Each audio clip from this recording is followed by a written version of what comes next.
Army presents The Big Picture, an official report produced for the armed forces and the American people.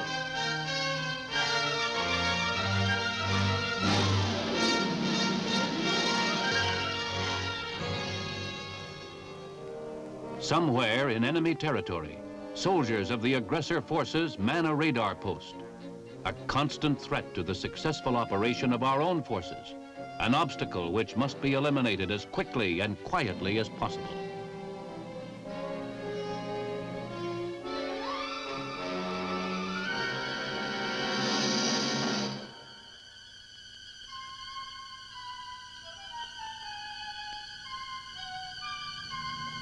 Out of nowhere, so close to the Earth that it is almost part of it, below the range of the enemy radar, comes a task force with a deadly, serious mission.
Airborne soldiers on a simulated combat patrol.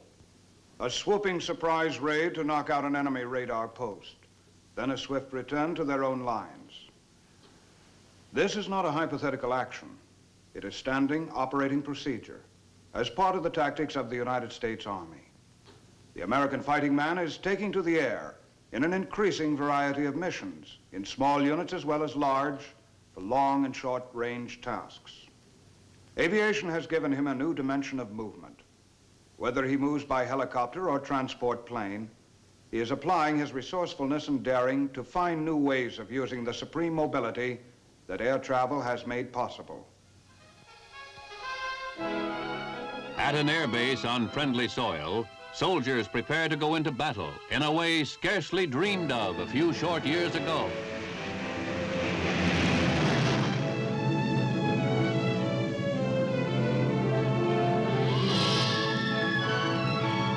As soldiers in combat have always done, they move out to engage the enemy, but the sky itself is their line of departure. It was inevitable that the foot soldier would become airborne. Through the long history of warfare, speed and mobility have had a decisive effect on the battlefield. Mobility meant rapid concentration of firepower at critical points. And mobility meant greater survival power for the fighting man because rapid movement made a more difficult target. The foot soldier has always been quick to adapt or improvise artificial means of transportation. Once he made use of the horse. More recently, he adapted the railroad to his needs. And then the truck. The advent of mechanized movement expanded mobility, not only for the foot soldier, but for his weapons as well. Both infantry weapons and supporting arms. But there was a limit to high-speed movement on the ground. Open country is rarely fast. And road travel has problems of its own.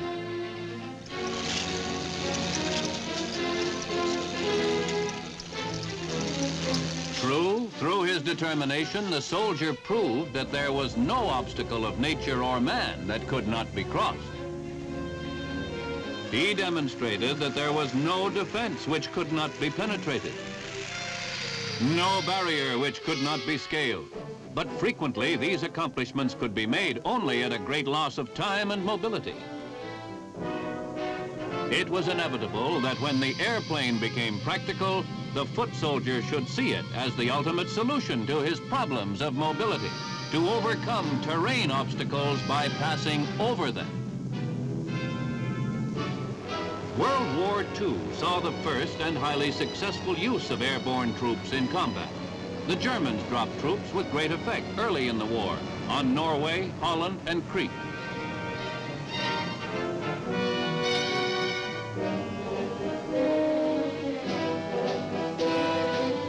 Later, Allied airborne troops spearheaded the invasion of Sicily.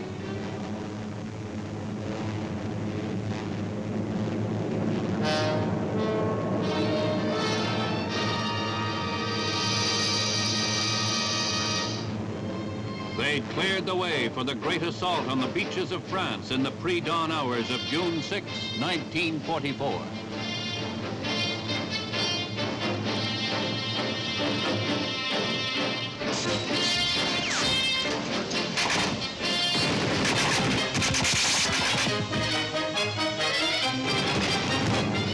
The Korean War saw a milestone in sending weapons and supplies by air. The first successful airdrop of heavy weapons in combat was made here.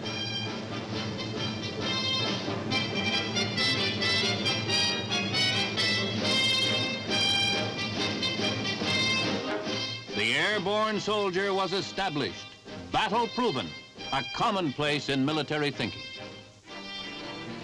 In post-war maneuvers, advances were made in dropping heavier and heavier materiel.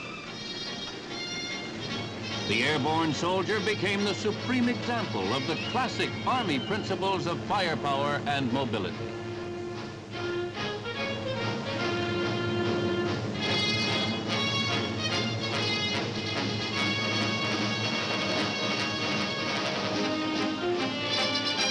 The advent of nuclear and missile warfare did not change this concept. On the contrary, it enlarged its importance. The extreme range of missiles provided a consideration of the highest importance. The enormous destructive radius of nuclear arms added immeasurably to that consideration. Together, they made slow-moving concentrations of ground troops suicidal.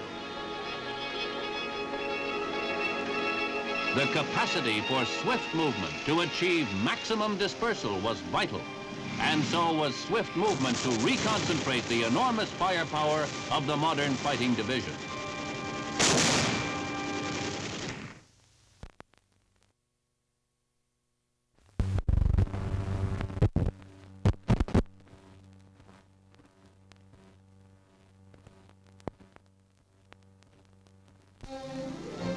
First step in meeting this need was to reorganize the division from its massed 3-regiment structure into 5 smaller, mobile, self-sustaining units called battle groups. A battle group, such as this one which has been massed on a parade ground for photographic purposes, is in effect a fighting machine capable of great independence on the battlefield. It can disperse into any number of smaller units over an area of considerable distance when circumstances demand dispersal. It can come together quickly to deliver a massive blow when the target presents itself, and then rapidly disperse once more. Its communications unites it into a cohesive group, however widely scattered it is. Its weapons, and the weapons which stand behind it, which it can call upon for support, make it hard-hitting. But mobility is its prime characteristic. It is, in every sense, a modern, basic fighting unit, perfectly tailored to the needs of a modern army.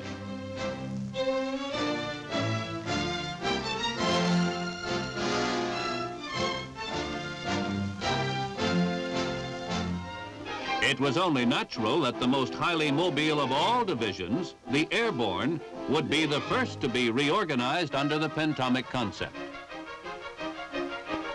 The reliability of airborne movement led to bold new thinking in military science, both strategic and tactical. Ceaseless communist probing at soft spots in the free world, either through subversion or outright incitement to riot, had imposed on the free world's leader, the United States, the obligation of being prepared to lend military support swiftly to any free world nation calling for support against communist pressure or any other form of hostile aggression.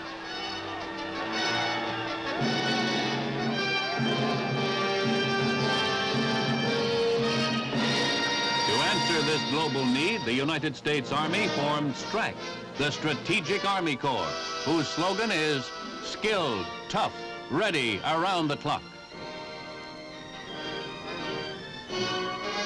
STRAC consists of several of the Army's crack fighting units in the United States. The 4th Infantry Division, the 82nd Airborne, the 101st Airborne, and the 1st Logistical Command. Readiness, on literally a moment's notice, is the distinguishing characteristic of STRAC units. Planes of the United States Air Force, with help from the Navy and the Military Air Transport Service, are prepared to fly our airborne soldiers anywhere in the world at any time. Exhaustive studies and practice have refined procedure to a split-second schedule. The first element of STRAC airborne troops can be in the air in 2 hours. Its leading company in only 15 minutes.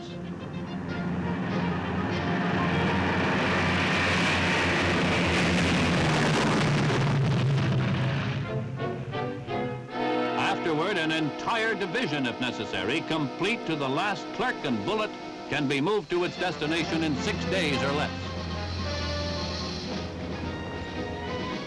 Procedure follows battle-proved design.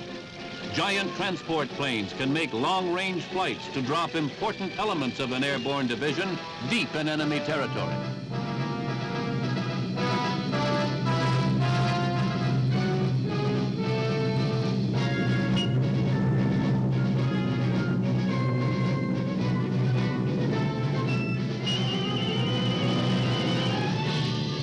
For an airhead is seized by airborne soldiers. Some of them parachute from their planes. Others are air-landed. Unloading is swift and precise. STRAC airborne forces are ready for instant deployment in battle. They fly to fight with the ammunition, food, and supplies needed to sustain them in combat before being resupplied. The Strat concept paid off brilliantly in Lebanon in the Middle East. Political forces outside the country threatened the overthrow of the democratic government. The United States, at the request of Lebanon, landed Marines from the 6th Fleet and flew in airborne reinforcements from Germany. The discreet, restrained presence of these troops calmed Lebanon and enabled a democratic election to be held. After this was accomplished, the troops withdrew without incident.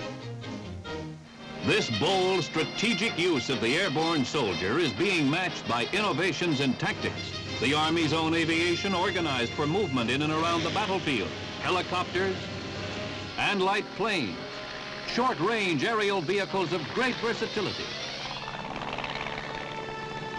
These give the airborne soldier the means to perform raids, reconnaissance in force, flanking attacks, slashing penetrations to the enemy's rear, a third-dimensional cavalry striking through the air with a speed, surprise, and shock power far beyond their predecessors on horse, wheels, or track.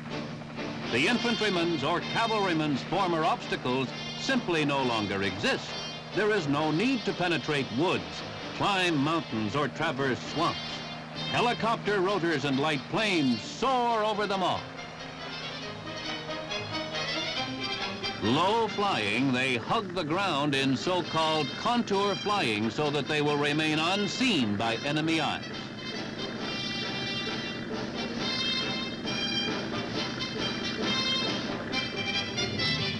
They skim low across the flat beds of rivers.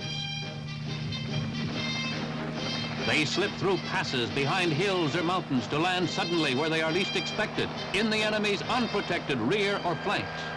This is vertical envelopment, a new dimension of warfare for the airborne soldier, a tactic proven so effective that each regular Pentomic Infantry Division has its own aviation company to carry heavily armed assault forces for a swift thrust against the enemy. Fresh troops, unwearied by forced road marches or long truck rides, organized to take the field immediately in battle formations. Ready to release a storm of firepower against a surprised, demoralized enemy. Automatic weapons and supporting mortars. Recoilless rifles and artillery. Even the helicopters themselves are being utilized in experimentation going on today as aerial gun platforms to lay down a deadly screen of rocket or machine gun fire. In demonstrations where these firing helicopters are used, they have proved the tactical effectiveness of aerial assault vehicles. Vehicles which, if used in combat on the battlefield of tomorrow, may look considerably different from the helicopters which are demonstrating this effectiveness today.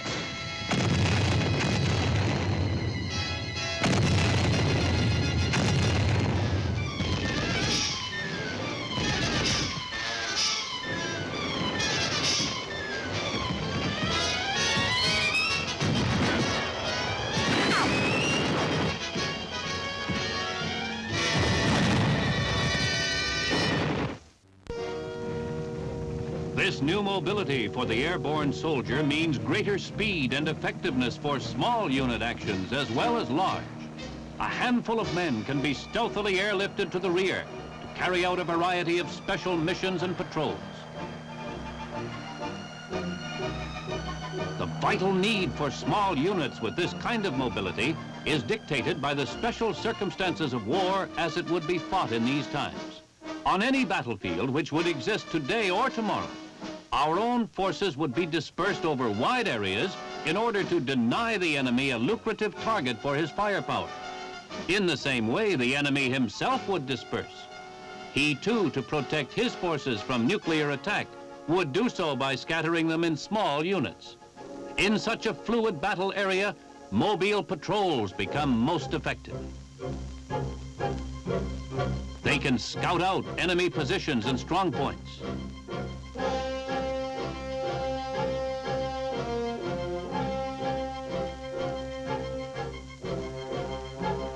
They can harass and demoralize.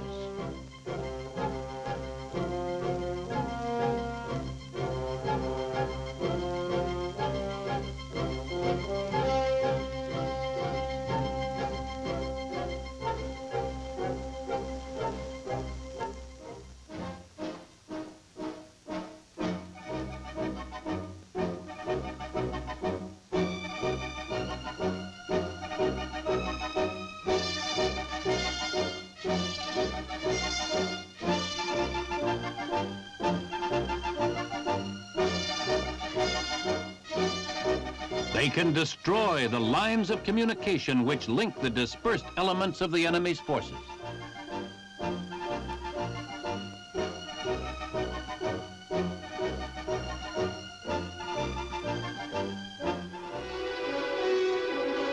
Then, with the enemy cut off from his own group, they can attack.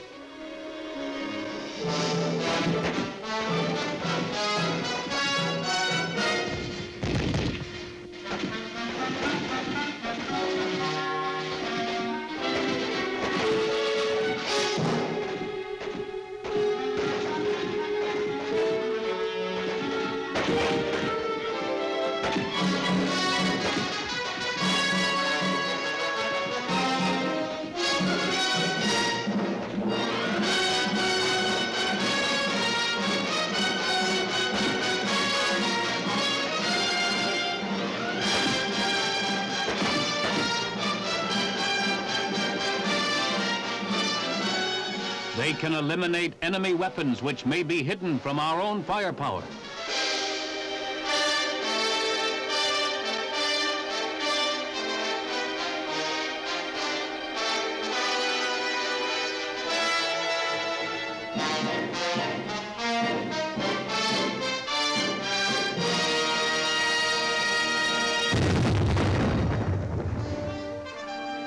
They can take prisoners, always a necessary means of acquiring information about enemy operations. Its mission completed, quickly and expeditiously, the patrol retains its mobility by returning to a rendezvous point to be picked up by helicopter or light plane.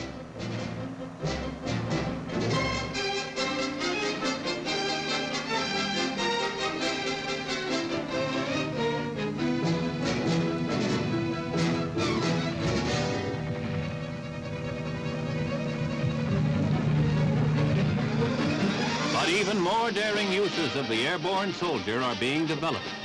At several stations in the United States, Europe, and the Far East, small groups of volunteer paratroopers, known as Special Forces, are undergoing what is probably the most intensive training ever imposed on American fighting men. These men are conventional soldiers doing an unconventional job.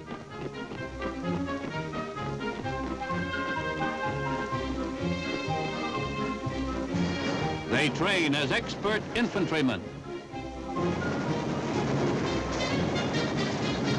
Qualifying as parachutists is only the beginning. They must qualify as frogmen, skiers, and mountain climbers as well. They are taught every form of swift, deadly attack.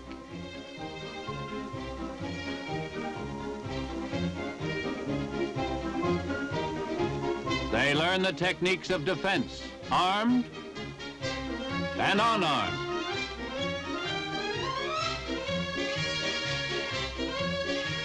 They learn the fundamentals of demolition, on land and underwater.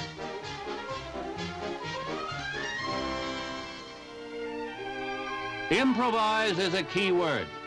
This transportation may be crudely constructed, but it works. The Special Forces soldier must be able to improvise shelter as well as weapons.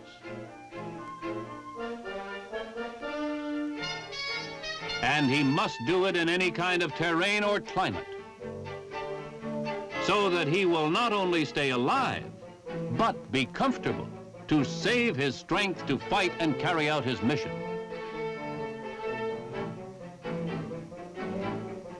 He learns how to find and catch his food. In short, the Special Forces airborne soldier knows that if he must, he can live off the land like an Indian. But he is, first of all, an expert in modern combat with special schooling in psychological warfare and foreign languages.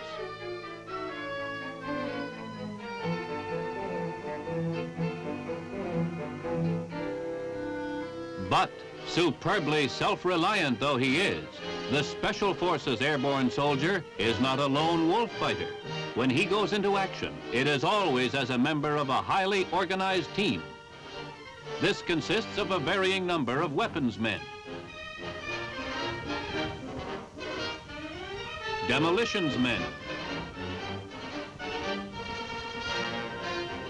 radio men,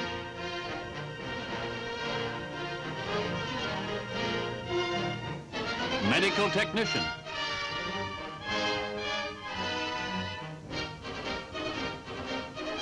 platoon sergeant, and commanding officer. Each man is an expert in his specialty, but he is so intensively cross-trained, he can take the place of another specialist if necessary.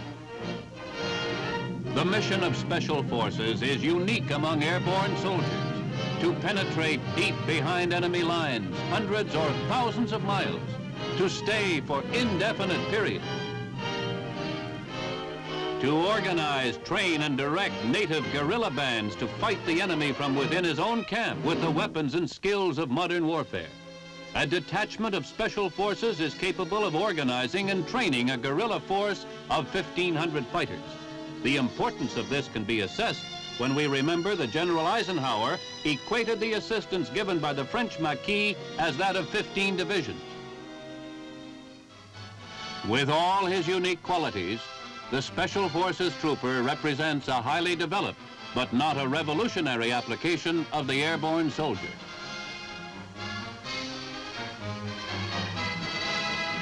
The regular airborne soldier, whether committed to action en masse or as a small unit, whether an instrument of the global strategy that directs track, or in the battlefield tactics of vertical envelopment, is simply an aerial extension of the infantryman whose mission on the ground is unchanged, to close with the enemy and destroy him. With all the dazzling increase in firepower and mobility for the modern fighting man, we must always come back to a basic, timeless truth. In the arena of final decision, the foot soldier ensures the ultimate victory. Now this is Sergeant Stuart Queen, your host for The Big Picture.